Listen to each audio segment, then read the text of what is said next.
What? Rowan's getting married? It was a sudden announcement. The talk of the town is that our step-grandchild is getting hitched. But the real shocker was what my son and his wife said next. From now on, we want to live just as a family, so the maid we no longer need, you can leave. They probably think I'm floored by this. At last, 15 years of living together was worth it, I sighed. Just then, someone appeared behind me. My name is Charlotte, a 57-year-old housewife. I married my husband Anthony 37 years ago when I was 20. Back then, I just started working after graduating from beauty school. But life had other plans. I got pregnant, so we got married. I had wanted to work longer and didn't expect to marry so soon. I sometimes wondered how this happened. I had my doubts, but Anthony promised, "I will make sure you and our child are happy." Believing him, I committed to spend my life with him. And Anthony kept his promise. He always took great care of me. He was attentive during my pregnancy and even took the lead in household chores. Then I gave birth to our first son, John. Anthony was wonderful with him too. "John, let's go play catch." Yay! We could often go to the park on weekends. I would tag along and watch them play, feeling content. Anthony worked hard during the week and made family time on weekends. So, when John was young, I didn't need to work. When he started elementary school, I began working part-time. I contributed the money to his future tuition and our savings. We lived comfortably without financial worries. John grew quickly and advanced through middle and high school. From the outside, we were a picture-perfect family. And I felt very happy. But every family has its worries. John was generally a good kid, but easily influenced by others. He would pick up behaviors from his classmates or girlfriends. In middle school, he had some mischievous friends and would sometimes misbehave. Anthony and I would scold him, but he never took it seriously. Fortunately, things changed in 9th grade. His new circle was more studious. He passed the exams for a public high school. It wasn't the best school, but definitely better than a rowdy private school. For better or worse, he is impressionable, so I wished for him to be around hard-working peers. At first, he did well in school, but by the time he hit 11th grade, his grades took a nosedive. Even when confronted, John didn't have much to say. He just wasn't motivated, it seemed. I had offered John tutoring or extra classes when I noticed he was struggling at school. "I don't need that," he vehemently declared. But his grades kept on plummeting. One day, I caught him walking hand in hand with a girl. That's when it clicked. His grades were falling because he had a girlfriend and was preoccupied with her. I was at my wit's end. Talking about love and relationships with a teenage boy, good luck getting through to him. If he finds out I saw them, he'll probably be mortified. And he might even take it out on me, making his grades worse. I decided to confide in Anthony. Anthony said, "Let me have a chat with him." After dinner, Anthony went to John's room and they started talking. Anxiously, I did the dishes and waited for Anthony to come back. About 30 minutes later, Anthony returned to the living room. I had a good talk with him. Just like you said, he got carried away with his new girlfriend. They were on long phone calls and texting even during exams. I reminded him that studies should come first, and he agreed to refocus. Anthony updated me. "Thank you." I sighed with relief, grateful for Anthony's steady parenting. If I had confronted John, it probably would have ended in an argument. From then on, John's grades gradually improved, reaching an average level. Soon enough, he was in his senior year of high school and became a college applicant. His grades weren't stellar, but there were colleges within his reach. He applied to those with higher chances of acceptance and got in successfully. Finally, I breathed a sigh of relief that we had managed to get him into college. With John becoming more independent, Anthony and I had more time to go on coffee dates and little trips, just like the early days of our marriage. I felt like we were dating again, or just newlyweds. Right after we got married, we rushed off on trips, thinking I'd soon be pregnant. That's why I wanted to go on a leisurely trip with my husband, just the two of us. As we spent quality time together, I couldn't help but notice how different our conversations are now. When we were dating, it was all about Anthony's work or my school life. Now, it's mostly about our son.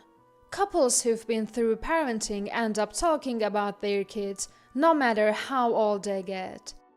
We got married quickly after I became pregnant, so we were still quite young. I was just about in my 30s, and Anthony was in his early 40s. That's why we could travel to many places. Then time flew, and John graduated college and started working.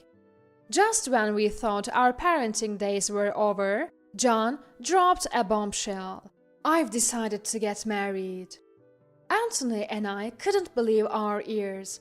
He just started working and he's already getting married? John's only been employed for about 6 months. That's way too soon.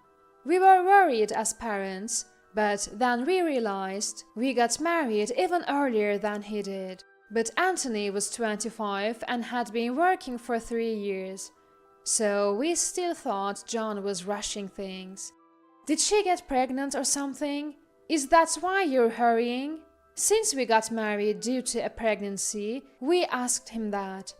But it turns out that's not the case.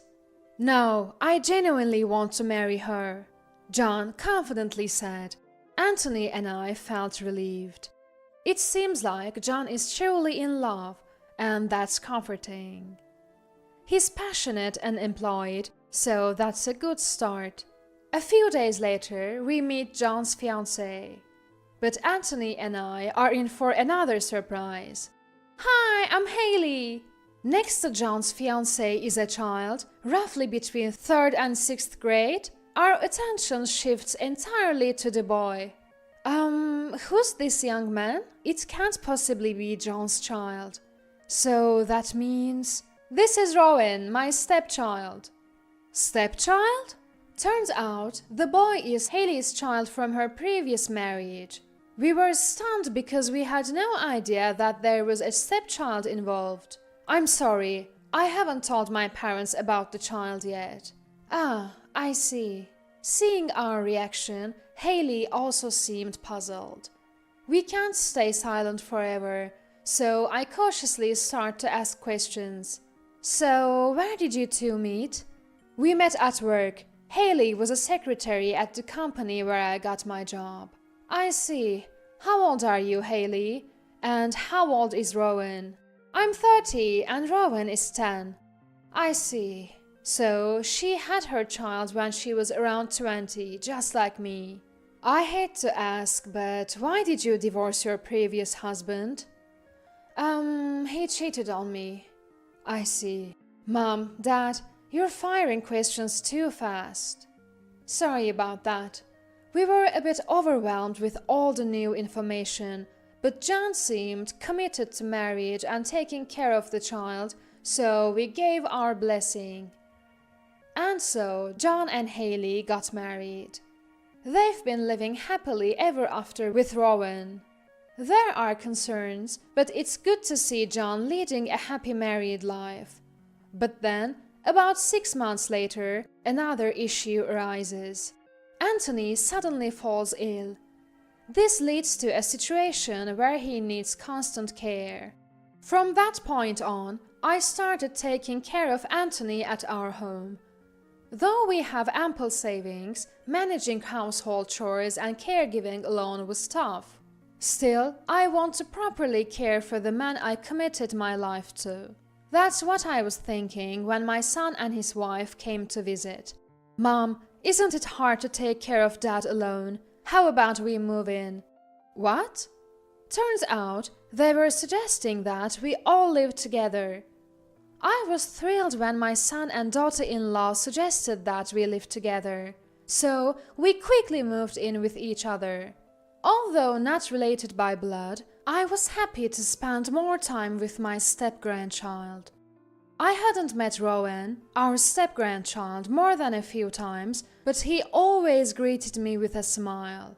He wasn't very talkative, but somehow we clicked, so I never minded spending time alone with Rowan. In fact, I found it therapeutic. We would naturally talk about Anthony, or I'd ask about school, and the conversations were always enjoyable.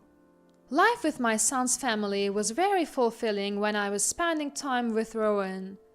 However, to be honest, the rest of it was not very enjoyable. Mom, didn't I ask you to wash my shirt? Well, I have caregiving duties. Please ask Haley to do the laundry. What? You're dumping chores on me? Isn't that harassment? Haley, you're busy with childcare. It's a job for Mom. My son and daughter-in-law had been bossy and demanding.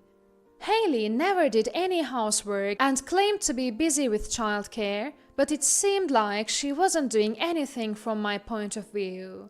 John never took Rowan out anywhere and was always loafing around on his days off. And when they did prepare to go out, they left Rowan in my care and took off by themselves. Why do I have to make all these concessions?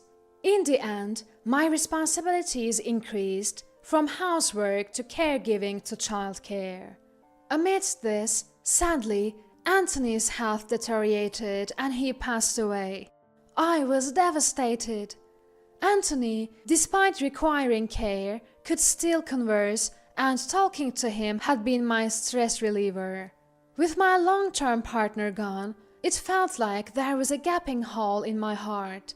But it was my son and daughter-in-law who pulled me back to reality. Although not in a good way. How much is Dad's inheritance? How much will we get? John said this right after the funeral was over. I was speechless, hearing John speak like he wasn't saddened by his father's death. I don't know. No, you need to find out. I want my fair share. Was John always like this? No, this must be Haley's influence. I realized since we moved in, Haley had no manners and seemed to only care about herself.